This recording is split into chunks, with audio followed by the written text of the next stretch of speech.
morning students, how are you all? In class 11th previously I have discussed about the taxonomic hierarchy, and now we will discuss the another concept of chapter first, that is taxonomic aids. Okay, taxonomic aids, word से definition निकालते हैं. Aid means help. पढ़ा होगा एक term first aid. जब भी किसी को कुछ हो जाता है, कहीं गुंडिया कट हो जाता है, तो घर पे ही जो पहले देते हैं हेल्प, उसे first help, that is also known as first aid. Okay, but in this case the thing which help us to study about the taxonomic categories, classification, identification of different type of plant, animal and other organism, these are known as taxonomic aids. Whenever we want to do the proper identification of a species, we require a particular laboratory, field work. हमें एक laboratory की ज़रूरत होती है, field work की ज़रूरत होती है. अब बायोलॉजिस्ट ने इस स्टडी को कन्वीनियंट करने के लिए, टेक्सोनॉमी की स्टडीज़ को कन्वीनियंट करने के लिए बहुत सारे टेक्सोनॉमिक एड्स बनाए. अब नॉर्मली भी अगर मैं आपके लेवल की बात करूँ, तो जब कॉलेजेस में आप जाते हो अपनी लैब में, then you can see so many specimens are there, charts are there, herbarium files are there which help you to understand that which type of plant is this, कौन सा प्लांट है या कौन सा एनिमल्स है, क्या इसके कैरेक्टर हैं. तो ये सारी चीज़ें जो हमें हेल्प कर रही हैं टैक्सोनॉमी की स्टडी करने में, these all are known as taxonomic aids. In this category firstly we will study about the herbarium file. 11th standard में हर्बेरियम फाइल बनवाई जाती है. आप जब स्कूल आपके लॉकडाउन के बाद ओपन होंगे तो आपसे बनवाई जाएगी. मैं बताती हूँ आपको कैसे बनाई जाती है. सबसे पहले हम डिस्कस करते हैं हर्बेरियम होता क्या है. It is the collection of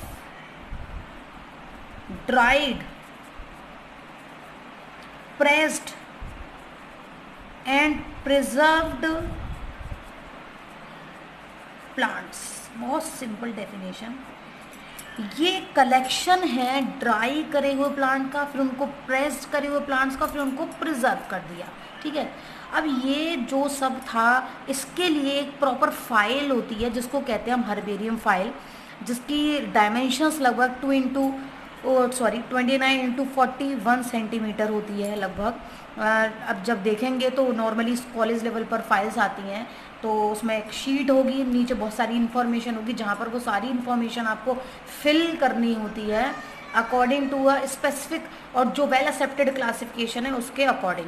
अब हम मेथड पढ़ते हैं कि भाई क्या क्या आप स्टेप यूज़ करोगे एक हर्बेरियम फाइल बनाने के लिए.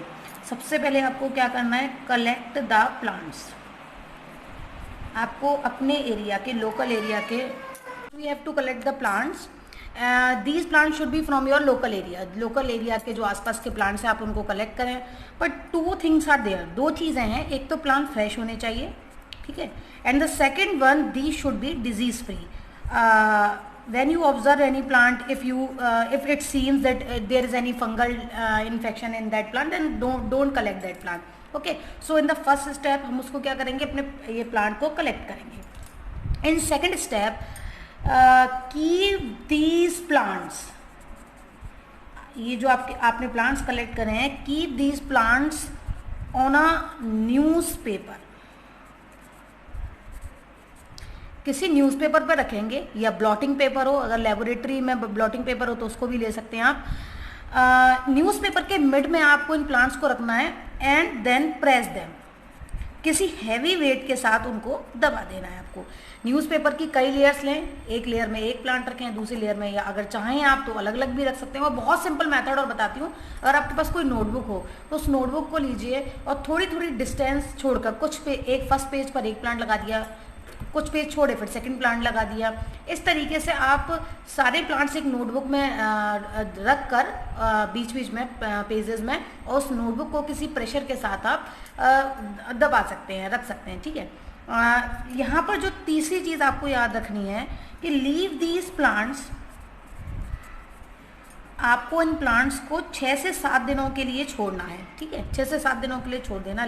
बट ड्यूरिंग दीज डेज, इन दिनों आपको ध्यान रखना है कि न्यूज़पेपर या जो आप जो भी यूज़ कर रहे हैं, ब्लॉटिंग पेपर या फिर नोटबुक जो भी यूज़ कर रहे हैं, आपको चेंज करना है to avoid the infection of fungus. Fungus का कोई इन्फेक्शन ना हो, इससे बचाने के लिए फंगल इन्फेक्शन से आपको बार बार न्यूज़पेपर को, नोटबुक को चेंज करना है। The another thing, after pressing, दबाने के बाद, एंड ड्राइंग, और सूखने के बाद, ठीक है। अब आपको उसे कहाँ पर लेकर आना है? हर्बेरियम शीट पर। हर्बेरियम फाइल्स की जो शीट है उसके ऊपर आपको रखना है इसको, और मोस्ट इम्पॉर्टेंट स्टेप, उस पर रखने के बाद 0.1% DDT या फिर नेफ्थलिन का आप स्प्रे कर दें, जो कि यहाँ पर किसका काम कर रहा है? एक प्रिजर्वेटिव का। जब आप इस हर्बेरियम फाइल को बनाकर रख देंगे तो ये प्लांट्स खराब नहीं होंगे because of the spray of these preservatives. ये प्रिजर्वेटिव की तरह यहाँ पर काम कर रहे हैं ताकि कोई भी फंगस इस पर अफेक्ट ना कर सके, इसको इन्फेक्ट ना कर सके। अब हमें क्या करनी है? माउंटिंग करनी है, मतलब पेस्ट करना है उन प्लांट्स को हर्बेरियम शीट पर। तो क्या करेंगे? यहाँ पर आप टेप, सेलोफेन टेप यूज़ करेंगे।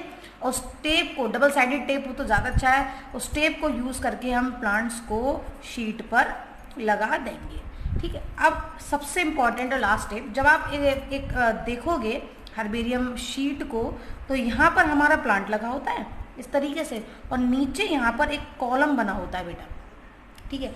अब इस कॉलम की खास बात क्या है? This column has all the information regarding that particular plant. उस प्लांट के बारे में पूरी इंफॉर्मेशन होती है। From where it is collected, कहाँ से कलेक्ट किया गया है, किस एरिया का है, टेरेस्ट्रियल है, एक्वेटिक है, हैबिट क्या है उसकी, उसका कॉमन नेम क्या है, उसका साइंटिफिक नेम क्या है, और इसकी इकोनॉमिक इंपॉर्टेंस क्या है। इट मीन्स अगर कोई प्लांट है तो उसका कुछ इंपॉर्टेंस है। जैसे suppose you have collected ocimum sanctum, it means tulsi, आपने तुलसी को कलेक्ट किया, तो वहाँ पर आप क्या लिख सकते हो उसकी इकोनॉमिक इंपॉर्टेंस में? It can be used as a medicine. इसको हम किस में यूज़ कर सकते हैं? मेडिसिन में यूज़ कर सकते हैं। तो this is a very simple way to prepare the herbarium file in 11th standard. I have already told you that it is a project in which you have to prepare the herbarium file. You have to collect the 10 or 15 plants from your local area, and by using all these steps you can prepare your herbarium file. ठीक है, तो कितना अच्छा यहाँ पर importance हमारा मिला herbarium file का, कितना अच्छा सिग्निफिकेंस मिला दैट इफ यू कलेक्ट 10 और 15 plants in your herbarium file, then you can detect all, you can determine all the characters of that particular plant. Now we will discuss the next taxonomic aid, that is botanical. Next is botanical garden. Okay, these are very large and artificially made in natural surroundings. बहुत बड़ी बनाई गई है artificially, लेकिन natural surrounding है। Plant, हर एक जगह के प्लांट्स को अलग अलग जगह से कलेक्ट करके वहाँ पर ग्रो कराया गया है, उनको वही कंडीशंस दी गई हैं जो एक्चुअली उनको एक्चुअल हैबिटाट में मिलती हैं। So these are called botanical gardens. अगर आपने किसी बॉटेनिकल गार्डन कभी आपने देखा हो, मैंने एक बॉटेनिकल गार्डन देखा है कोलकाता का, तो वहाँ पर आप देखोगे you can C different type of plant जो आपने कभी नहीं देखे होंगे, ऐसे प्लांट देखोगे। और एक स्पेशलिटी वहाँ की ये है कि जब आप प्लांट को ऑब्जर्व करोगे तो प्लांट पर एक बैनर लगा होता है, एक छोटा सा, उस बैनर पर वो सारी इंफॉर्मेशन होती है प्लांट की, जिससे आप उसकी पूरी क्लासिफिकेशन को पता कर सकते हो। What is the name, common name, scientific name, what is the class, order, division, everything is there. तो बहुत अच्छा एरिया है रिसर्च के पर्पजेज से, सर्वे के पर्पजेज से, और डिफरेंट इंफॉर्मेशन कलेक्ट करने के पर्पजेज से। अगर हम बात करें तो जो सबसे बड़ा बॉटेनिकल गार्डन है, largest botanical garden is royal botanical garden in Kew में है botanical garden, that is in England. इतना बड़ा बॉटेनिकल गार्डन है कि लगभग 6 million specimens, it means plants, 6 million species plants की वहाँ पर प्रेजेंट हैं, जिनको आप स्टडी कर सकते हो। और इसके जो फाउंडर हैं, and the founder of this botanical garden is William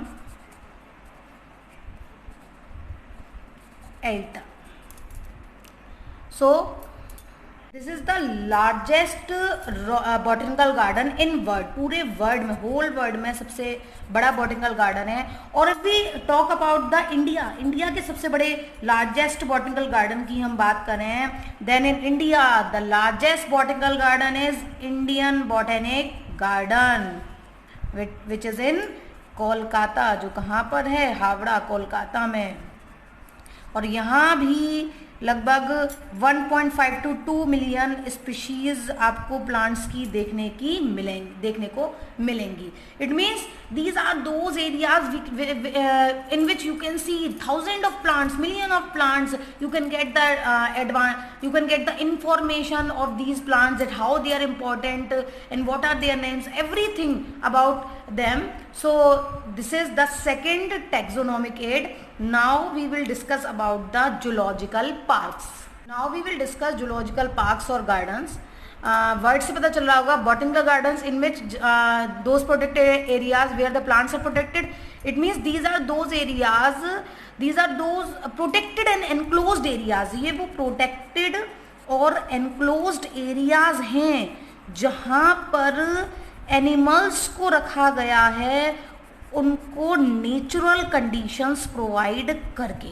इसका अपने आप में एक बहुत बड़ा बेनिफिट है। अगर हम देखें, those plants which are vulnerable, which are endangered और which have threat in their natural habitat, ऐसे एनिमल जो एंडेंजर्ड हैं या वल्नरेबल हैं या जिनको खतरा है उनके नेचुरल हैबिटाट में, उन एनिमल्स को वहाँ से लेकर इन प्रोटेक्टेड एरियाज में रखा जाता है और उनको वही नेचुरल कंडीशंस दी जाती हैं जो उनको उनके नेचुरल हैबिटाट में मिलती हैं। This is also known as ex situ conservation. इसको हम एक्स-सी-टू कंजर्वेशन में भी इंक्लूड कर सकते हैं। एक्स-सी-टू इट मीन्स उसके हैबिटाट से हमने उसको बाहर निकाला और बाहर निकाल कर एक ऐसी हैबिटाट में रखा जहां हम उसको वही सारी कंडीशन प्रोवाइड करा रहे हैं जो उसको नेचुरली मिलती हैं।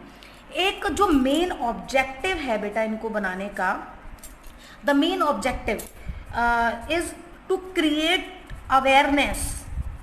अवेयरनेस क्रिएट करना, या हम कहेंगे क्यूरियोसिटी क्रिएट करना लोगों के अंदर फॉर एनिमल्स के लिए। अवेयरनेस के कैसे होते हैं एनिमल्स, लाइफ साइकिल क्या है, उनके बारे में जानने के लिए अवेयरनेस क्रिएट करते हैं। अब ये जो जूलॉजिकल पार्क्स होते हैं हमारे, ये तो काम कर ही रहे, लेकिन इनका मेन काम क्या है कि जो एनिमल्स यहाँ रखे गए हैं उनको प्रोटेक्शन देना जो कि इनको नेचुरली नहीं मिलती, उनको एग्जिबिशन के लिए भी यूज़ करते हैं ये, और फॉर द स्टडीज़, अपने स्टडी पर्पजेज में भी रिसर्चर्स इसको यूज़ कर सकते हैं। So these are the benefits of the zoological parks. Normally जो जूलॉजिकल पार्क्स हैं वो दोनों गवर्नमेंट चलाती हैं, सेंट्रल गवर्नमेंट भी चलाती है और स्टेट गवर्नमेंट भी चलाती है, जबकि कुछ एनजीओज भी हैं, नॉन गवर्नमेंटल ऑर्गेनाइजेशंस भी हैं जो इस तरह के जूलॉजिकल पार्क्स बनाती हैं ताकि इन एनिमल्स को एक प्रॉपर प्रोटेक्शन दिया जा सके। बहुत सारे दीज जूलॉजिकल पार्क्स हैं हमारे इंडिया में, लाइक जूलॉजिकल गार्डन इन कोलकाता, दिल्ली में सबने देखा होगा zoological park, national zoological park इन दिल्ली, बहुत अच्छा जूलॉजिकल पार्क है अगर आप उसको जाके देखोगे। So these are the zoological parks and gardens. For this session it is enough. In my next class I will discuss about the zoological museums and the taxonomic keys. Till then, goodbye, have a nice day.